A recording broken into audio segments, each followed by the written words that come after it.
In the last section, we saw the result of getQuery and mongoose_collection.name. We're going to use these two properties right here to generate our cache key. And let's do that right now. Now, one thing I want to mention is that we want to combine these two options together, these two things together inside of one object. So you might be thinking, well, let's just take the result of getQuery right here and add in this mongoose_collection.name thing to it.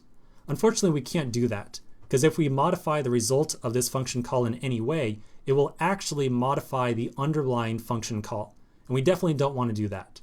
So we need to somehow take this getQuery object, or the object that's returned from it, and make a copy of it. And then also add in the collection name to it as well. To do that, we're going to use a function called object.assign.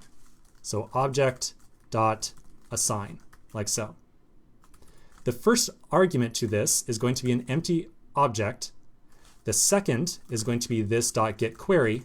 And then the third is going to be another object, but this one is going to have collection with this.mongoose_collection.name. And I'm going to delete the console logs right here as well, just for some clarity. Object.assign is used to safely copy properties from one object to another. Oh, and one thing I just noticed here, we want to do getQuery with parentheses like so. The first argument is the object that we're going to copy a bunch of properties to. So we're going to take the results of getQuery, we're going to take all the properties that are on there, and we're going to assign them to this empty object. We're then going to take this other object over here that we just formed up and copy this property onto that empty object as well. Again, we're going through this extra step right here to make sure that we don't accidentally modify the object that is returned from getQuery. Because if we modify that object, we'll modify the actual query itself. And we definitely don't want that to happen. Now for right now, we're going to assign the results of this to a variable called key. And then how about we just console log out key really quickly to make sure that it's working the way we expect.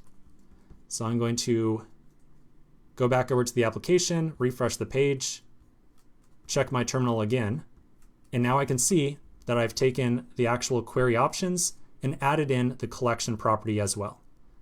So now these two queries right here that I would definitely want to have served from cache are definitely consistent, but they are also unique compared to this completely different query over here. Now you will recall that I had mentioned that after we create this key, we eventually want to turn it into a string for when we eventually use it with Redis. So eventually we're going to make sure that we JSON stringify this key right here as well when we eventually go to work with Redis, but we'll take care of that in just a minute. Okay, so that's pretty much it for the key. So let's take a pause right now. When we come back, we're going to start to actually implement the main caching logic inside of our exec function. So I'll see you in just a minute.